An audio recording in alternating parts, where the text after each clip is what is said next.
Hello friends, हम आज का द इंडियन एक्सप्रेस डिस्कस करेंगे। तो इसमें यहाँ पर फर्स्ट न्यूज़ है, जो राजस्थान गवर्नमेंट है उसने एक पब्लिक वेलफेयर पोर्टल शुरू किया है, जन कल्याण पोर्टल। इस पोर्टल में क्या होगा कि सारी इन्फॉर्मेशन एक ही प्लेस में अवेलेबल होगी। For example eligibility, condition, benefits, जो भी गवर्नमेंट स्कीम्स के लिए ज़रूरी है, किसी भी गवर्नमेंट स्कीम के लिए, information of achievements and innovations of the government. मतलब बेसिकली गवर्नमेंट की सारी इन्फॉर्मेशन जनरल पब्लिक के लिए इस पोर्टल में अवेलेबल होगी, जिसका नाम है जन कल्याण पोर्टल। तो आप इसको ई गवर्नेंस में यूज़ कर सकते हैं कि कैसे इंटीग्रेशन ऑफ डेटा के लिए भी हम इसको यूज़ कर सकते हैं। और नेक्स्ट पेज पर चलते हैं। यहाँ पर है सीबीआई ने हाथरस 3 पे अपना वो दे दिया है, चार्जशीट फाइल कर ली उन्होंने। तो उन्होंने फाइल की है कि गैंग रेप भी हुआ था, मर्डर भी किया गया था। तो आईपीसी का सेक्शन 376 वो रेप से रिलेटेड है, 376D गैंग रेप और 302 मर्डर। और उसके बाद ये आपको कुछ सेक्शंस आपको पता होने चाहिए। आईपीसी का 376 रेप से रिलेटेड है। सेंटर्स ने कोविड-19 से रिलेटेड कुछ FAQs का जवाब दिया है। उन्होंने ये भी बोला है कि जो जिनको कोरोना हो गया वो ठीक हो चुका है तो उनको भी कोरोना वैक्सीन दी जाएगी। तो Covid are advise, those who are recovered from Covid are advise to get a vaccine shot to develop strong immunity. Those who have tested positive should defer vaccination for 14 days after symptoms are resolved. All beneficiaries have to register officially for vaccination, and the vaccine will not be administered to those who do not produce a photo ID at the site. तो उनको भी दी जाएगी जो Covid से recover हो चुके हैं, साथ में जिनको भी सिम्टम्स है तो 14 दिन बाद जब उनके सिम्टम्स खत्म हो जाएंगे उसके बाद उनको दी जाएगी। और जिनको भी वैक्सीनेशन चाहिए उनको फ़ोटो आईडी प्रोड्यूस करनी पड़ेगी साइट पर जहाँ पे एक्चुअली वैक्सीन दी जा रही होंगी। यहाँ पर ये है कि हाई कोर्ट ने ये बोला कि आंध्र प्रदेश को कि यहाँ पे कॉन्स्टिट्यूशन ब्रेकडाउन उसको चेक करा जाए, क्या आंध्र प्रदेश में कॉन्स्टिट्यूशन ब्रेकडाउन हो गया है। तो हाई कोर्ट ने ऐसा आंध्र प्रदेश की स्टेट को बोला। तो आंध्र प्रदेश की स्टेट इस पर सुप्रीम कोर्ट गई। तो सुप्रीम कोर्ट ने बोला कि ये काम हाई कोर्ट का नहीं है, ये काम एग्जीक्यूटिव का अंडर आर्टिकल 356 ये देखना कि कॉन्स्टिट्यूशन ब्रेकडाउन हुआ है या नहीं हुआ है। उसके बाद उस बेसिस पर एग्जीक्यूटिव लगाता है प्रेसिडेंट्स रूल, इस पर हाई कोर्ट का कोई मैटर नहीं है। तो बेसिकली सेपरेशन ऑफ पावर्स जो है, तो यहाँ पर हम जुडिशियल ओवररीच होती हुई देख सकते हैं। तो अब हम पढ़ते हैं, calling disturbing the Supreme Court Friday stayed an order of the Andhra Pradesh High Court to examine if there has been a constitutional breakdown in the state under the YS Jaganmohan Reddy government. तो बेसिकली हाई कोर्ट का ये कहना था कि YS Jaganmohan Reddy government के अंदर constitution breakdown हो रहा है। तो सुप्रीम कोर्ट ने ये बोला, as an apex court we find it disturbing, prepared to assess the court as to whether in the circumstances which are prevailing in the state of Andhra Pradesh the court can record a finding that there is a constitutional breakdown in the state or not. ठीक, तो अभी हम बाकी चीज़ें next page पर पढ़ेंगे। यहाँ पर ये बोला गया है, अंडर आर्टिकल 356 या तो गवर्नर रिपोर्ट दे प्रेसिडेंट को, या तो प्रेसिडेंट को खुद से लगे कि कॉन्स्टिट्यूशन ब्रेकडाउन हुआ है, तो मतलब ये पूरी पावर एग्जीक्यूटिव के पास है। Article 356 that deals with the failure of constitutional machinery in a state. Under this article, if the president, on receipt of a report from the governor of a state or otherwise, is satisfied that a situation has arisen in which the government of a state can't be carried in accordance with the provision of the constitution, तो president's rule लग सकता है। यहाँ पर the state pointed out that under the constitutional framework it is not for the courts to decide, मतलब इसमें courts को नहीं डिसाइड करना है कि कॉन्स्टिट्यूशनल ब्रेकडाउन हुआ है या नहीं हुआ है। ठीक है, अब हम नेक्स्ट पेज पर चलते हैं। ये सारी प्रोटेस्ट रिलेटेड चीज़ें। अब सोनिया गांधी ने उद्धव ठाकरे को एक लेटर लिखा, उन्होंने बोला है कि हमें एंटरप्रेन्योरशिप में SC/ST को इंक्लूड करना चाहिए। ठीक है, तो the Congress wants Uddhav Thackeray led Maha Vikas Aghadi government of which is a part to introduce a quota for SCs and STs entrepreneurs in government contracts and projects. तो उन्होंने बोला कि गवर्नमेंट कॉन्ट्रैक्ट्स और प्रोजेक्ट्स में SC/ST को एक कोटा दिया जाना चाहिए। ठीक है, policies and programmes for the welfare of Dalits and Adivasis in Maharashtra is very important commitment, जो उन्होंने बोला कि बहुत इंपॉर्टेंट हमें देना चाहिए। तो स्टिमुलेट करने के लिए एंटरप्रेन्योरशिप SC और ST कम्युनिटीज़ के लिए उनको रिजर्वेशन प्रोवाइड करना चाहिए गवर्नमेंट कॉन्ट्रैक्ट्स और प्रोजेक्ट्स में। तो जब ये होगा तब हम पढ़ लेंगे, अभी तो इसके बारे में कुछ हुआ नहीं, बस उन्होंने लेटर ही लिखा है। यहाँ पर वेंकैया नायडू जो हमारे वाइस प्रेसिडेंट हैं, उन्होंने कुछ बातें बोली कि रोल ऑफ मीडिया कितना रिस्पॉन्सिबल होना चाहिए। तो यहाँ से आप कुछ पॉइंट्स उठा सकते हैं मेन्स पे लिखने के लिए। Media should not try to discredit the change the country is witnessing just because it is contrary to the media's long standing position and should not try to weaken the spirit of nationalism. तो media किसी भी change को discredit करने की कोशिश ना करे। ठीक है, क्योंकि जैसे फॉर एग्जांपल बहुत दिनों से स्टेटस कोइज्म मेंटेन रहता है। ठीक है, तो चेंज होता है तो चेंज को तो हर कोई रेजिस्ट करता है, पर चेंज को इस बेसिस पर रेजिस्ट ना करें कि बस हमें इसको डिस्क्रेडिट ही करना है। आप उसको फैक्ट और एविडेंस की बेसिस पे जज करो ना। Critical of the order of the times based on facts and supported by evidence. ठीक है, तो फैक्ट्स और एविडेंस की बेसिस पे सपोर्ट करो, बिल्कुल कंप्लीट नेगेटिविटी में मत चले जाओ।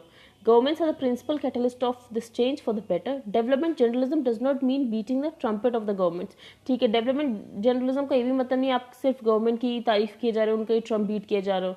It is about examining and reporting on the triggers of change, partnerships built and participation of people and other stakeholders. ठीक है, उन्होंने बोला इन्हीं सब की हेल्प से हम एक रिसर्जेंट इंडिया बना सकते हैं, स्ट्रॉन्ग इंडिया बना सकते हैं. तो यहाँ के आप कुछ पॉइंट्स लिख सकते हैं.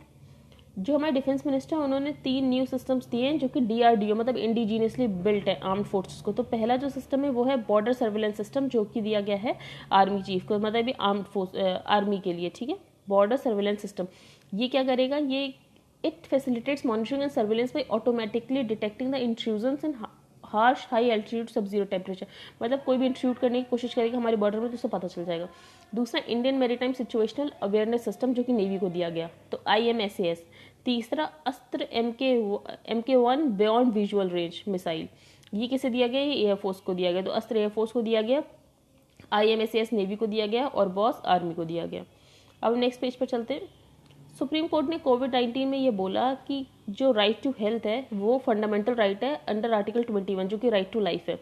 तो यहाँ पर राइट टू हेल्थ का मतलब ये है कि राइट इन अफोर्डेबल हेल्थ, मतलब इंसान उसके लिए पे कर सके इतना, ये नहीं कि पे करने के बाद वो फिर उसके बाद पूरा ब्रोक हो गया, ये नहीं होना चाहिए. तो सुप्रीम कोर्ट ने बेसिकली ये ऑब्जर्व किया that they should be either a cap on the cost of treatment in private hospitals और more state run facilities which will provide affordable care should be setup. या तो cap लगाई जाए private में कि इतना ही खर्चा, इतना ही पे करना पड़ेगा, या तो फिर और स्टेट हॉस्पिटल्स बनाए जाएं. Therefore, it is the duty upon the state to make provision for affordable treatment and more provisions in the hospitals. ठीक है, अब नेक्स्ट पेज पर चलते हैं. यहाँ पर वही स्टैंड ऑफ के बारे में ये आर्टिकल, इसमें बेसिकली आपको सब पता ही होगा जो इस आर्टिकल में, पर फिर भी मैं बता देती हूँ. 1960s में हमारे यहाँ बेसिकली फेमाइन की कंडीशंस थी, इसलिए हमें US से PL 484 प्रोग्राम के तहत वीट इंपोर्ट करना पड़ता था. ठीक है, तो बेसिकली हमारी इकॉनमी कहती है शिप टू माउथ, मतलब शिप से आता था इंपोर्ट होकर और सीधे चला जाता था माउथ में. उसके अलावा मतलब हम कुछ प्रोड्यूस नहीं कर पा रहे थे, इतना गेन्स हम सेल्फ सफिशिएंट नहीं थे. फिर क्या हुआ, मैक्सिको में एक रिसर्च चल रही थी वीट इंप्रूवमेंट प्रोग्राम की. ठीक है, तो MS स्वामीनाथन जो कि ग्रीन रिवॉल्यूशन के फादर हैं, उन्होंने उनसे बोला, अप्रोच किया कि आप हमें ये कुछ high yielding dwarf wheat varieties दे दें. तो वो उनको इंडिया लेकर आए थे. तो इन सीड्स को डिस्ट्रीब्यूट किया गया to the IARI Indian Agricultural Research Institute, जिसको पूसा इंस्टीट्यूट भी कहते हैं, जो कि न्यू दिल्ली में है. उसके बाद द कंसिक्वेंट मिराकुलस, फिर आपको पता है उस वीट ईल्ड से बहुत ज़्यादा वीट ईल्ड हुई और हमने ग्रीन रेवोल्यूशन शुरू कर दिया. तो जो ग्रीन रेवोल्यूशन हुआ सिर्फ वो इन्हीं डॉर्फ वैरायटी ऑफ वीट की सीड्स की वजह से नहीं हुआ, इसके अलावा और भी फेवरेबल गवर्नमेंट पॉलिसीज थी, एफर्ट्स ऑफ एग्रीकल्चर साइंटिस्ट थे, मतलब ये सब था. तो उसके बाद हमने देखा कि हम सीधे सेल्फ सफिशिएंट हो गए फूड ग्रेन्स में. बाई 1974 जो कि पंजाब, हरियाणा और वेस्टर्न यूपी थे, उन्होंने सेल्फ सफिशिएंसी ला दी फूड ग्रेन प्रोडक्शंस में. और riding the country of the begging bowl, तो बैगिंग बोल जो पहले हम इधर उधर मांगते रहते थे, अब वो उससे हम ऊपर उठ गए, हम सेल्फ सफिशिएंट हो गए. तो ऑथर ने बोला अभी मैटर क्या हो गया जो फार्मर्स प्रोटेस्ट करा. ऑथर ने बोला पहली बात रेजिस्टेंस तो होगा चीज़ों का, और ऊपर से आपने उनसे पूछा नहीं, आपने कोई डेलिब्रेट डिस्कशन नहीं किया, आपने फार्मर से पूछा नहीं कि वो चेंजेस कैसे चाह रहे हैं. तो proactive approach is always better than a reactive one, मतलब प्रोएक्टिव आपको पहले से पूछना चाहिए था. From the farmers stand point, farmers का ये कहना है कि जो ऑर्डिनेंस आए हैं वो अनफेयरली प्रोमलगेट किए गए हैं कोविड-19 लॉकडाउन के दौरान, उनसे कंसल्ट भी नहीं किया गया, और उसके बाद बिल्स को हरीडली पास करने की कोशिश की गई मॉनसून सेशन में. इस समय हम देख रहे हैं कि जो फार्मर्स की इनकम का लॉस हुआ ड्यूरिंग द लॉकडाउन, इसके अलावा न्यू लॉज इम्पोज किए गए हैं जो कि बेसिकली ये बोला गया कि पर्पोर्टेड टू हेल्प देम, ये बोला जा रहा है कि उनको हेल्प करेंगे. तो farmers were hit by A double whammy. अभी ये भी बोला गया था कि फार्मर्स की इनकम को डबल कर देंगे 2020, तो ये हॉलो जैसा साउंड कर रहा है इन सब चीज़ों को देखते हुए. Farmers of the food bowl states have been selling food grains at MSP since the mid 1960. तो वो 1960 से ही MSP पे बेच रहे हैं. इससे ही गवर्नमेंट को हेल्प मिली है PDS क्रिएट करने के लिए, पब्लिक डिस्ट्रीब्यूशन सिस्टम, जिसमें वो राशन देते हैं जो कि गरीब लोग होते हैं. However, MSP has not been guaranteed in the newly enacted farm laws. Newly enacted farm laws में नहीं गारंटी किया गया है. जो APMCs हैं जो कि अंडर द थ्रेट है due to the new farm laws, क्योंकि आप कहीं भी बेच सकते हैं. तो मैनी एक्सपर्ट्स का ये मानना है कि MSP और APMC go hand in hand, दोनों एक साथ ही चलते हैं. इससे अनसर्टेनिटी आ गई है माइंड ऑफ द फार्मर्स कि MSP आगे कंटिन्यू रहेगा या नहीं रहेगा. गवर्नमेंट का बेसिकली ये कहना है कि वो मिडिल मैन को वो एलिमिनेट करने के लिए ये कर रही है, पर फार्मर्स कह रहे हैं कि एक न्यू टाइप के मिडिल मैन क्रिएट हो जाएंगे. फॉर एग्जांपल वो बड़ी बड़ी जब एग्रो बिजनेसेस को बेचेंगे चीज़ें, तो उनके लॉयर्स उनके तहत बात करेंगे, ठीक है, उनके बिहाफ पे बात करेंगे. तो with whom they would have to deal in selling the produce would emerge. तो एक नए टाइप के मिडिल मैन इमर्ज हो जाएंगे जो कि बेसिकली लॉयर्स होंगे. दस small farmers would be at a distinct disadvantage, और इससे स्मॉल फार्मर्स भी बहुत ज़्यादा डिसएडवांटेज पर होंगे. और फार्मर्स को क्या डर लग रहा है, फार्मर्स को लग रहा है जो बिग कंपनीज होंगी वो उनके लैंड असर्व कर सकती हैं, और जैसे कॉन्ट्रैक्ट फार्मिंग में वो उनसे बोलेंगे कि हमने तो इस क्वालिटी का बोला था, आपने इस क्वालिटी का प्रोड्यूस नहीं किया, तो उनको प्राइस नहीं देंगी। तो they feel that the big companies might become monopolies and exploit both farmers and consumers. ठीक है, इसके अलावा ऑथर ने ये बोला जब एमएसपी में कोई दिक्कत ही नहीं थी, ठीक ठाक चल रहा था, तो आपको कुछ चेंज करने की जरूरत क्या थी। There is a saying, if it ain't broke do not fix it, so there is no need to tinker with the MSP. ठीक है, अब यहाँ पर the National Farmers Commission recommendation ये थी कि फार्मर्स को एमएसपी प्रोवाइड करना चाहिए 50% ओवर एंड एवर, मतलब जो भी उसने इनपुट लगाया उससे 50% ज़्यादा, तो एपीएमसी कंटिन्यू रहनी चाहिए। और जो मंडी बोर्ड फीस कलेक्ट करता है उसके बेसिस से जो इंफ्रास्ट्रक्चर बना है, जैसे रोड्स बनाई गई हैं to link roads with the village, तो वो सब मंडी बोर्ड ही कर सकता है, वो सब प्राइवेट ऑर्गेनाइजेशन नहीं करेगी।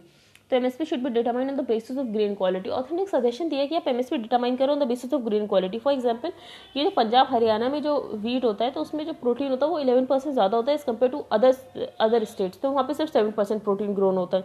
तो जो फूड बोल स्टेट्स हैं वो स्पेशल एमएसपी डिजर्व करते हैं। और बाकी जो क्रॉप डाइवर्सिफिकेशन की गवर्नमेंट बात करती है, तो अगर उन पर भी वो एमएसपी इशू करेगी तो फार्मर्स वो वाली क्रॉप्स भी उगाएंगे ही उगाएंगे। तो this could help conserve the dwindling supply.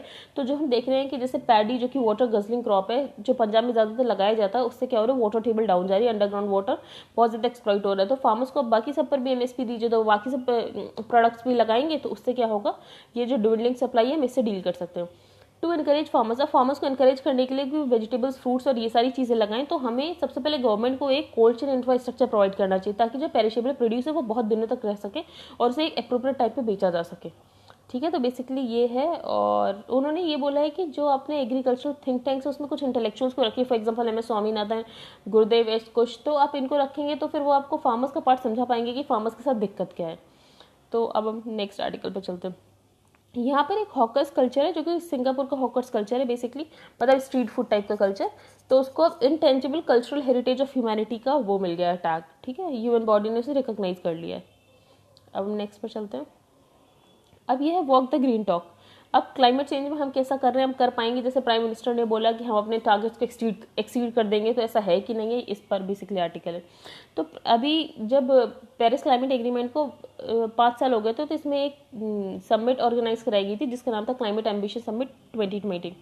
तो प्राइम मिनिस्टर नरेंद्र मोदी ने ये प्लेज ली दैट इन 2047 जो इंडिया होगा वो अपने सिर्फ टारगेट से नहीं बल्कि उनको एक्सीड कर जाएगा।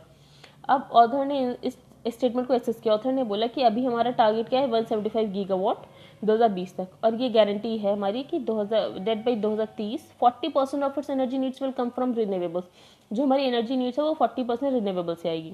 उसके अलावा प्राइम मिनिस्टर मोदी ने 2018 में एक और बात बोली थी कि हम अपनी डिपेंडेंस कोल और नेचुरल गैस पे कम कर रहे हैं, और 450 टू 500 गीगावाट हमारी इंस्टॉल कैपेसिटी रिन्यूएबल एनर्जी से आएगी। इसके अलावा हमने इलेक्ट्रिफिकेशन की तरफ गए, ट्रांसपोर्टेशन के इलेक्ट्रिफिकेशन की तरफ, जो हमने बोला है, जो मिनिस्ट्री ऑफ रेलवेज ने ये भी बोला है कि इंडियन रेलवेज 2020 तक फुली इलेक्ट्रिकल हो जाएगा। ठीक है, तो इलेक्ट्रिफिकेशन भी बढ़ रहा है, मतलब इससे हमें क्या पता चल रहा है कि ग्रीन एनर्जी की डिमांड बढ़ रही है। लेकिन ऑथर ने बोला कि सोलर एनर्जी का दिक्कत है, जैसे the market for rooftop solar, जिसको एक्सपेक्ट किया गया था कि वो ग्रो होगा बाई 40 गीगावाट बाई 2022, वो has fallen flat with an install capacity of only 6 gigawatt. लेकिन अभी हम देख रहे हैं कि इंस्टॉल कैपेसिटी सिर्फ 6 गीगावाट है। प्राइमरी रीजन ये पुअर रेगुलेटरी इन्वायरमेंट। ये कैसे है पुअर रेगुलेटरी इन्वायरमेंट, हम देखते हैं। एक तो जो परचेज एग्रीमेंट जो कि डिस्कॉम कंपनीज और प्रोज्यूमर्स के बीच में, मतलब प्रोड्यूसर और कंज्यूमर्स के बीच में जो परचेज एग्रीमेंट होता है उसमें लिटिल चॉइस होती है पीपीए के पास, because they mostly only offer net और ग्रॉस मीटरिंग। ठीक है, उसके अलावा जो बिगेस्ट चैलेंज ये है कि रिन्यूएबल एनर्जी को कोल के साथ कॉम्पीट करना, और कोल अभी भी 72% ऑफ इंडिया की इलेक्ट्रिसिटी रिक्वायरमेंट को पूरा करता है। अगर इंडिया अपने 2022 का टारगेट अचीव करना चाहती है उसके बाद भी मतलब 65% एनर्जी उसकी कोल से ही आएगी। अनदर प्रॉब्लम ये है कि डिस्कॉम्स का बहुत ज़्यादा फाइनेंशियल स्ट्रेस है। ठीक है, वो मॉडर्नाइज ही नहीं कर पा रहे अपने प्लांट्स, उनका वही थर्मल प्लांट ही चला जा रहा है, क्योंकि उनको इतने पैसे ही नहीं, उनके टैरिफ सेटिंग और इन सब की वजह से वो बहुत ज़्यादा लॉसेस में चल रहे हैं। तो another problem is the financial distress of the discoms which prevents them from modernizing plants। ठीक है, उसके अलावा ये है कि अभी गवर्नमेंट भी बहुत ज़्यादा ऐसे कोल से बाहर आते हुए देख नहीं रही। जैसे गवर्नमेंट ने डिसाइड किया कि वो 41 कोल ब्लॉक्स वो कमर्शियल माइनिंग प्राइवेट सेक्टर के लिए खोलेंगे, तो गवर्नमेंट भी कहीं ना कहीं कोल को तो बढ़ावा दे ही रही है। This is aimed at addressing India's excessive reliance on imported coal. मतलब इंडिया जो कोल इंपोर्ट करता है उसको एड्रेस करने के लिए हम यहाँ पर ही माइनिंग करना शुरू कर रहे हैं। ठीक है, तो India plans to install an additional 60 MW of thermal power which is surprisingly considering that today renewable energy is cheaper than coal। ठीक है, अदर की स्टोरी ये है कि हमें कार्बन सिक्वेस्ट्रेशन बनाना है, तो मतलब हमें फॉरेस्ट कवर बढ़ाना है, ठीक है। तो फॉरेस्ट कवर कैसे बढ़ पाएगा अगर आप माइनिंग प्रमोट करेंगे, माइनिंग के लिए तो फॉरेस्ट को काटना पड़ता है ना। तो द अदर की stone in climate change mitigation is carbon sequestration, जो कि मेनली डन होता है फॉरेस्ट कवर और अदर प्लांट रिसोर्सेज में। हमारा टारगेट क्या है 33% ऑफ फॉरेस्ट कवर, अभी है कितना 21%। 21% में भी वेरी डेंस फॉरेस्ट बहुत कम है 3%, moderately dense forest open forest 99% है, ठीक है। तो ओवर द डिकेड्स से western Ghats has been a significant loss, जैसे हम देख रहे हैं कि हमें वेस्टर्न घाट्स में बहुत ज़्यादा सिग्निफिकेंट लॉस हो गया बायोडाइवर्सिटी में ह्यूमन एक्सपेंशन की वजह से। तो ऑथर ने बेसिकली ये कहा अगर हम 2047 तक अपने ऑब्जेक्टिव्स को अचीव करना चाहते हैं तो कोविड-19 क्राइसिस के बाद हम बेसिकली ग्रीन रिकवरी की तरफ बढ़ें। यहाँ पे ऑथर ने ये आर्टिकल खास इंपॉर्टेंट तो नहीं है, पर read without the sacred thread. तो ऑथर ने बेसिकली ये बोला है कि जैसे एडल्टहुड में ऑथर था तो वो अपर कास्ट से बिलोंग करती थी, तो उनको हमेशा वही चीज़ें भाई जो कि अपर कास्ट के राइटर्स लिखते थे, मतलब बांग्ला के जो अपर कास्ट राइटर्स थे वो वही बेसिकली उनकी बुक्स पढ़ती थी। तो I crossed over into adulthood without the awareness of caste marking my thoughts, मतलब उनको पता नहीं था कि कास्ट की वजह से उनके थॉट्स इन्फ्लुएंस हो रहे हैं, पर एक्चुअली हो रहे थे, ठीक है। That what we assume as literary is partly as a result of our location in the various social structures, मतलब हमारी सोशल स्ट्रक्चर में जो हमारी लोकेशन उसके बेसिस पर हमारी लिटरेरी भी, हम लिटरेचर में क्या पढ़ रहे हैं वो भी इन्हीं सारी बेसिस पर डिटरमाइन होता है। फॉर एग्जाम्पल जैसे टी और सॉल्ट, अगर तिब्बतन हाउस होल्ड में टी को सॉल्ट के साथ लिया जाता है और बटर के साथ लिया जाता है, ठीक है, और हमारे यहाँ टी शुगर और मिल्क के साथ लिया जाता है, ठीक है। तो अगर आपने हमेशा शुगर और मिल्क वाली लेकर बैठे होगे तो आपको ये लगेगा ना यही चीज़ अच्छी, मुझे यही करनी चाहिए, पर ऐसा तो नहीं होता है ना। हम चीज़ों को रिलेटिव कंपैरिजन में कभी देख ही नहीं सकते, ठीक है। जो literary seems foreign even contraband and is thereby rejected, हम उसको रिजेक्ट कर देते हैं। तो ऑथर ने बोला है कि हमारा डी कॉलोनाइजिंग द सिलेबस होना चाहिए, ये आप फ्रेज यूज कर सकते हैं। तो decolonising the syllabus is a demand to expand the idea of literacy, मतलब से इंस्ट्रूमेंटल या ब्यूरोक्रेटिक मैनर में नहीं, आप इंक्लूसिव लिटरेचर रखो, आप हर चीज़ को इंक्लूड करो, that is D colonising the syllabus. अब नेक्स्ट पेज पर चलते हैं। यहाँ पे सुप्रीम कोर्ट ने बेसिकली एक राज्यसभा के इलेक्शंस में दिक्कत आ गई थी कि जो एमएलए ने सुबह वोट दिया और शाम को वो कन्विक्ट हो गया, तो क्या उसका वोट काउंट किया जाएगा? तो सुप्रीम कोर्ट ने बोला है हाँ किया जाएगा। तो what happens to the vote of an MLA who is disqualified due to conviction and sentence imposed on him the day he cast his ballot for the Rajya Sabha polls.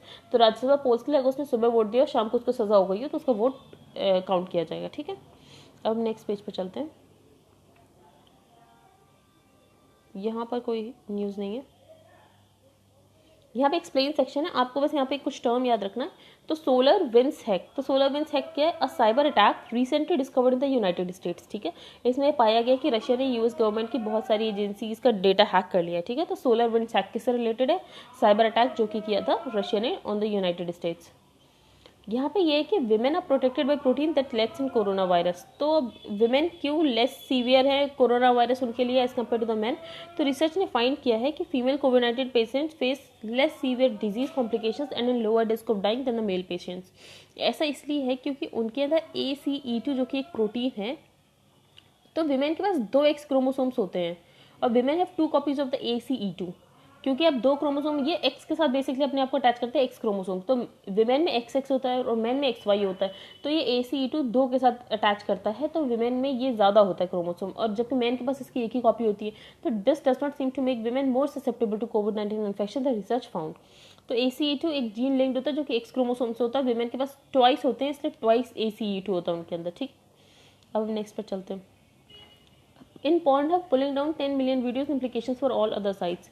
तो बेसिकली ये देखा गया था कि जो Pornhub वेबसाइट है उसमें monetise कर रखा है, तो उन्होंने child rapes, revenge pornography, spy cam videos of women showering, racist और मिसोजिनिस्ट कमेंट, और इसके अलावा and footage of women being asphyxiated in plastic bags, ठीक है।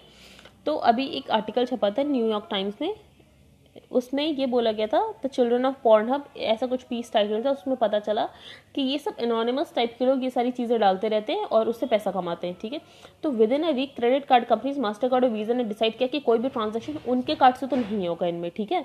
तो अब सिर्फ Pornhub is able to accept only bitcoin payments, तो मतलब बिटकॉइन पेमेंट से ही वो एक्सेप्ट कर सकता है। तो इससे क्या होगा, अब ये वाला जो स्टेप लिया गया है by the visa and master card, इससे क्या हुआ, इससे अब ये सारी चीज़ें रुकी ना, तो हम किसी तरह चाइल्ड पोर्नोग्राफी से डील कर सकते हैं। तो अब इस रिस्पॉन्स में ये भी होगा कि it also remove all content uploaded by these unverified users, जो भी अनवेरीफाइड यूजर्स हैं, तो अब उनको demonstration to leading by example, ठीक है। Pornhub over the years model itself on YouTube, मतलब Pornhub में यूट्यूब की तरह होता है, आप अपना कंटेंट अपलोड कर सकते हो, मोनेटाइज कर सकते हो। तो बेसिकली यही किया गया था। Pornhub में बहुत सारे लोगों ने एनोनिमस नाम से ये सब कर रहे थे और पैसा कमा रहे थे, ठीक है। तो अब वीज़ा कार्ड और मास्टर कार्ड ने डिसाइड कर लिया कि उनसे कोई ट्रांजैक्शन नहीं होगा, तो इसका इम्पैक्ट और भी अगर अदर पॉर्न इंडस्ट्री पे पड़ेगा जो कि चिल्ड्रन से एक्सप्लॉइट करती है और ये सारी चीज़ें दिखाती है, रिवेंज पॉर्न, ये सब चीज़ें दिखाती है। As credit card companies look at the links with all such site, it should choke the revenue streams. तो अब इनके रेवेन्यू स्ट्रीम्स चोक हो जाएंगे तो वैसे भी कुछ नहीं कर पाएंगे। अब हम नेक्स्ट पे चलते हैं। आई थिंक यहाँ पे कुछ है नहीं इंपॉर्टेंट, यहाँ पर है देखो, यहाँ पर एक 3 नाम मेंशन है, R cluster, satellites cluster and MJ. तो कभी ये पूछ सकते हैं 3 चीज़ें क्या हैं, तो ये 3 डीप वाटर गैस प्रोजेक्ट्स हैं जो कि ब्लॉक कृष्णा गोदावरी मतलब कृष्णा गोदावरी बेसिन में ये 3 डीप वाटर गैस प्रोजेक्ट्स हैं जो कि 15% एनर्जी कंट्री की गैस डिमांड को पूरा करेंगे by 2023। I think that's it for today. Thank you, have a nice day. If you like the video then please like, share and subscribe.